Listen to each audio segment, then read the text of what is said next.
Et oui, le film de Mike Nichols a marqué toute une génération. C'était en 67. Nous étions déjà là. Vous n'étiez pas né, évidemment. Alors, évidemment, Anne, ce film, vous le connaissiez.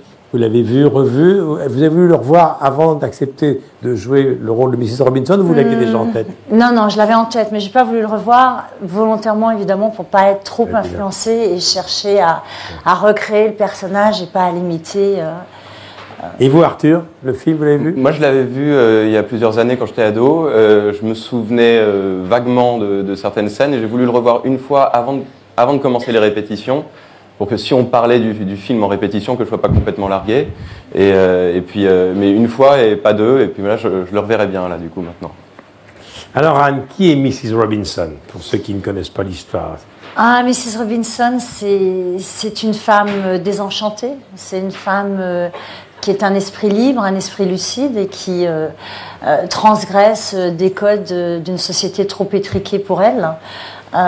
Qui possède une intelligence qui lui montre l'absurdité dans laquelle elle vit et qui a gâché elle est mariée. Elle est mariée. Elle est une amie des parents de Benjamin. Exactement. Et effectivement, elle va, au cours d'une de ces soirées mondaines où elle rencontre les parents de Benjamin, pénétrer sa chambre et effectivement elle se trompe faire un acte de prédation. Non, elle ne se trompe pas, je pense qu'elle sait où elle va. Elle sait où elle va. Elle rentre dans sa chambre, il est presque nu, il est en train de s'habiller. Oui, Au départ, il est tétanisé, mais il sera moins par la suite. Ah, c'est une souris face à un cobra. Quand elle rentre, c'est... Oui, il est en train d'essayer de se sortir de sa combinaison de plongée, il est à moitié nu, elle arrive, elle le surprend, et puis elle est d'une mauvaise foi terrible, hein, avec cette chambre qu'elle essaye de trouver, soi-disant la chambre d'amis, elle sait très bien où elle va. Et tout de suite. D'ailleurs, elle lui propose de dégrafer sa robe très vite. Hein. Oui, assez rapidement, elle met les pieds dans le plat. Elle fait un acte de prédation, en fait, c'est une prédatrice. Nous sommes donc en Californie, dans les années 60. Ce jeune homme a 21 ans. Il est séduit quand même. Ah bah oui. C'est nouveau pour lui. C'est extrêmement nouveau. Il est très probablement puceau. Quand elle rentre dans sa chambre, en plus, elle est magnifique. C'est l'interdit parce que c'est une amie de ses parents il la connaît depuis qu'il est tout petit. Et en même temps, rapidement, l'idée lui traverse l'esprit que ça peut être quand même possible et que s'il transgresse quelques interdits, c'est quand même un fantasme qu'il peut réaliser aussi. Alors là où ça va se corser, c'est que ce jeune homme tombe amoureux d'une jeune femme que Anne connaît bien et pour cause. Oui. C'est ma fille. Et oui, il a la bonne idée de tomber amoureux. Il va tomber amoureux de la fille de cette dame. Oui, ce qui n'est pas évident. Non, et d'autant plus qu'au début, il ne veut pas particulièrement la voir, justement pour ces raisons-là, et que le coup de foudre lui tombe vraiment dessus, et qu'à partir de ce moment-là, ses sentiments... Cette histoire d'amour avec la fille de Mrs. Robinson prend soudainement plus d'importance pour lui que sa relation avec Mrs. Robinson, qui déjà était quelque chose qui sortait un peu de son quotidien, qu'il essayait de fuir. Et là, Mrs. Robinson va très très mal le prendre. Ce jeune amant tombe amoureux de sa fille, ça passe pas. Oui, mais sous des airs apparents de jalousie ou de choses comme ça, je pense que se trame quelque chose de plus profond, qui est le fait de s'être rencontré sur un terrain de désillusion et de penser que ce jeune garçon peut sauver son existence en ne suivant pas un parcours établi, que ça soit professionnel ou sentimental, et finalement de s'apercevoir qu'il va tomber dans tous les écueils dans lesquels elle est tombée, et elle a gâché son existence, et elle pensait pouvoir éviter de gâcher la sienne et même celle de sa fille, et elle s'aperçoit qu'en fait ça va être deux existences encore qui vont rentrer dans un cadrage d'un ennui épouvantable. Alors le lauréat, Théâtre Montparnasse, la pièce a beaucoup de succès. Je vais citer tout le monde. Oui, absolument. Marc Fayet, Françoise Lépine qui est formidable, Jean-Michel Lamy et Adèle Bernier. Parlez-moi un petit peu de vous. Vous avez commencé comment? J'ai commencé à écrire, surtout assez jeune, donc j'ai fait le Festival d'Avignon avec une pièce que j'avais écrite. Et puis après j'ai joué dans des pièces. J'ai une pièce qui s'appelait Le Technicien avec Roland Giraud, qui m'a fait rencontrer Jean-Luc Moreau comme metteur en scène, qui m'a fait souvent rejouer après dans d'autres pièces. Mais avant, vous avez eu Jean-Laurent Cochet comme professeur. Oui, absolument. À quoi il va?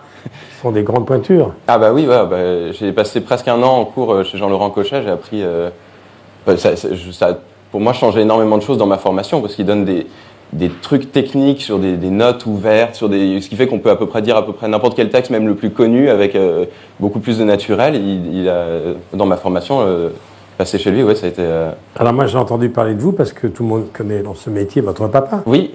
Vous êtes le fils de Jean-Noël Fenwick. Oui. C'est lui qui a écrit Les Palmes de Monsieur Schulz. Absolument. Donc vous êtes tombé dans la bassine jeune. Depuis tout petit, j'étais dans les coulisses de ces spectacles. C'était pas complètement un hasard que je veuille faire ça, même si apparemment, enfant, j'aimais bien me mettre en scène un peu tout seul. Mais de toute façon, le fait de voir que c'était un métier possible et de voir des comédiens me raconter une blague et me dire attends, je te raconte la suite, et aller sur scène et revenir me raconter, je me disais mais c'est pas possible, c'est un vrai métier. Et je me suis dit je vois pas pourquoi est-ce que j'étais nul à l'école, donc de toute façon, il n'y avait pas...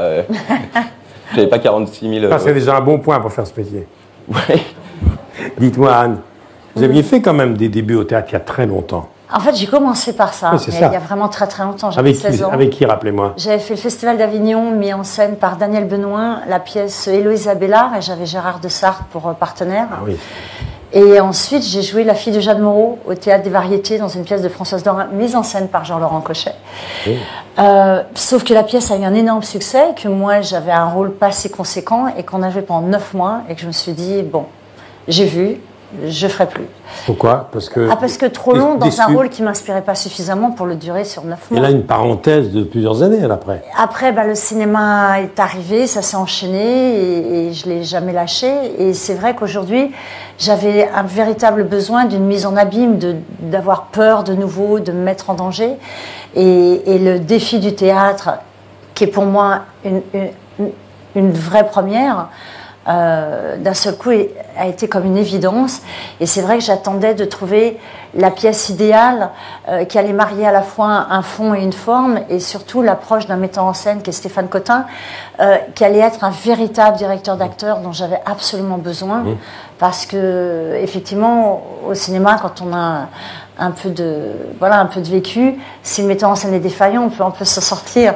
Mais là, au théâtre, j'aurais jamais pu m'en sortir. Donc, j'avais vraiment besoin d'un véritable maître, d'un véritable guide que j'ai trouvé dans la personne de Stéphane, et l'approche qu'il avait et la vision qu'il avait de la façon dont il voulait monter le lauréat, qui était d'une manière cinématographique et non théâtrale, parce que ça me faisait un peu peur aussi. On s'est trouvé dans une osmose absolue par rapport à sa mise en scène et la façon dont il voulait diriger son projet. Allez applaudir Anne Parillot, Arthur Fenwick, le lauréat.